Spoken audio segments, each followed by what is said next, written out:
So hello guys, welcome to my channel filmy friend.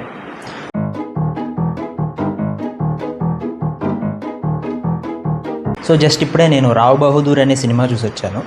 So ఒక చిన్న request, పక్కన కొద్దిగా ఏదో సౌండ్స్ ఉంటున్నాయి, సో ప్లీజ్ అడ్జస్ట్ అవ్వండి ఒక వీడియోకి. నెక్స్ట్ వీడియో నుంచి మనం ఇబ్బంది ఏం లేకుండా చేద్దాం అనమాట. సో ఇప్పుడే నేను చూసి వచ్చాను అనమాట, రావ్ బహదూర్ అనే సినిమా. సో బేసికల్లీ మూవీ గురించి చెప్పాలంటే, మూవీ గుడ్, బాగుంది, మంచి మూవీ, నాకు నచ్చింది. బట్ అందరికీ అలా నచ్చిద్ది అని చెప్పి నేను చెప్పలేను. సో బేసికలీ మనకు తెలుసు, మన తెలుగు ఇండస్ట్రీలో చాలా మూవీస్ ఇలానే ఉన్నాయి. లైక్ నేను ఒక్కడిని is a prime example for this movie. So basically ఆ మూవీ చూస్తే ఎవరికి అర్థం కాక సినిమా ఫ్లాప్ అయింది తప్ప, కానీ మంచి కంటెంట్ ఉన్న మూవీ. సో అలా కూడా ఈ సినిమా ఇద్దా అని అంటే లేదు. సో మంచి క్లియర్ అండ్ క్లారిటీతో చూపించారు సినిమా మొత్తం. అది ఎవ్వరికీ అర్థం అవ్వదు అని అయితే ఏం లేదు. అండ్ దీన్ని నేను తమ్నెల్లో పెట్టినట్టు 400 crores 500 crores అక్కర్లా సినిమాలు తీయడానికి. కొన్ని మంచి సినిమాలు తీయడానికి 30 crores కూడా సరిపోతాయి. ఇన్ఫ్యాక్ట్ దానికన్నా తక్కువ కూడా సరిపోతాయి అన్న దానికి ఇది ఒక ప్రైమ్ ఎగ్జాంపుల్ అనమాట మూవీ. సో అన్నిటికన్నా ముందర, సో ఇప్పుడే కన్నా వీడియోస్ ఉంటే లైక్ చేయండి, షేర్ చేయండి, సబ్స్క్రైబ్ కూడా చేయండి. పక్కనే బెల్ ఐకాన్ కూడా ఉంది, అది కూడా క్లిక్ చేయండి. సో ఇప్పుడు దాకా చూస్తున్నారు కానీ సబ్స్క్రైబ్ చేయట్లేదు. So please subscribe my channel please. కొట్టి సబ్స్క్రైబ్ కొట్టావా? వెళ్ళిపోదాం వీడియోలోకి. And welcome to my video. So ఇంకా చెప్పాలి అని అంటే పాజిటివ్స్ మాట్లాడుకున్నాం. సో నేను చెప్తున్నాను కదా, మూవీ రిలీజ్ అవ్వకముందే చెప్పాను నేను. సత్యదేవ్ మా ఫ్రెండ్తో మాట్లాడుతూ చెప్పాను అన్నమాట. Satyadev is one man show అని అయితే చెప్పేశాను.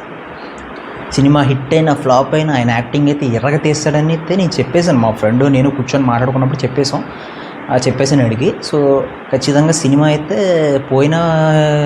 హిట్ అయినా పోయినా కూడా మూవీలో అయితే సత్యదేవ్ యాక్టింగ్ ఎరగతీస్తాడన్నాడు. అలా అని సత్యదేవ్ చాలా అంటే చాలా బాగా చేశాడు. బట్ సర్ప్రైజింగ్ ఫ్యాక్ట్స్ ఏంటంటే, పక్కన సపోర్టింగ్ క్యారెక్టర్స్ కూడా, వాళ్ళ క్యారెక్టర్స్ కూడా అంత బాగున్నాయి భయ్. అసలు నిజంగా ఇప్పుడు హీరో వాళ్ళ ఫ్రెండ్ క్యారెక్టర్ కావచ్చు, హీరోయిన్ క్యారెక్టర్ కావచ్చు, అండ్ అందులో పని మనిషి క్యారెక్టర్ కావచ్చు, వాళ్ళందరి క్యారెక్టర్కి ఒక ఇంపార్టెన్స్ అనేది ఉంటుంది. సో ఏదో దాంట్లో ఒక స్టోరీలో కనెక్ట్ అయి ఉంటుంది. చాలా అంటే చాలా ఎగ్జైట్ చేశారు ఆ మూవీతో. And also music was good. Music చాలా అంటే చాలా బాగా చేశారు. And also some VFX works, అక్కడక్కడ ఉండే విఎఫ్ఎక్స్ వర్క్స్ కూడా చాలా అంటే చాలా మంచిగా ఉన్నాయన్నమాట. చెమట పుట్టేస్తుంది, సారీ. అండ్ ఆల్సో ఇంకా చెప్పాలంటే, నేను ఒక మూవీ చూసాను, బర్డ్ మ్యాన్ అని చెప్పి. సేమ్ ఈ టైప్ ఆఫ్ మూవీ అనమాట, ఇల్యూజినేషన్ మూవీ అది కూడా. సో మీరు కూడా చూడాలనుకుంటే చూడండి. బట్ ఆ మూవీ కూడా చెప్తున్నాను, చాలా అంటే చాలా బాగుంది. సో సేమ్ అలానే అనిపించింది నాకు కూడా. అలాంటి సినిమా అలాంటి ఎక్స్పెరిమెంటల్ సినిమా మన తెలుగులో వస్తాయా అని అంటే వస్తున్నాయి. ఇప్పుడు లాస్ట్ టైం మనం చూస్తే సంగీత మూవీ వచ్చింది. Sangeetha movie is an experimental movie. ఏదైనా ఆ సినిమా అంటే సూపర్ ఉంటుంది, లేకపోతే ఫ్లాప్ అయిపోద్ది. సేమ్ అలానే అనమాట, చాలా రిస్క్తో కూడిన సినిమాలు ఇవన్నీ. సో సేమ్ అలానే ఈ మూవీ కూడా ఏదో హిట్ అయ్యిద్ది లేదా ఫ్లాప్ అయ్యిద్ది. సో సేమ్ మంచి మూవీ అనమాట. సో అంత కాన్ఫిడెన్స్గా ఇంటర్వ్యూస్లో అంత కాన్ఫిడెన్స్గా ఉండడం తప్పలేదు. బట్ అన్ని సినిమా అంతా పాజిటివ్గా అంటే లేదు. సో వాళ్ళు ఇన్ఫర్మేషన్ కోసం, లేకపోతే అక్కడ పెట్టే సెట్ కోసం పెట్టిన శ్రద్ధ కొద్దిగా ఎగ్జిక్యూషన్ మీద కూడా పెట్టుంటే బాగుంటుంది. అక్కడక్కడ మనకి డిస్టర్బెన్స్ అనేది అనిపిస్తుంది.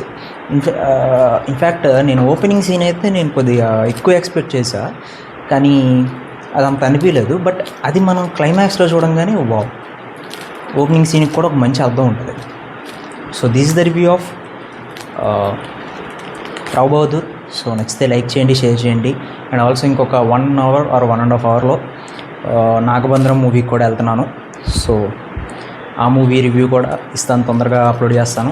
సో ప్లీజ్ సబ్స్క్రైబ్ చేయి మామ, ప్లీజ్ అర్థం చేసుకో.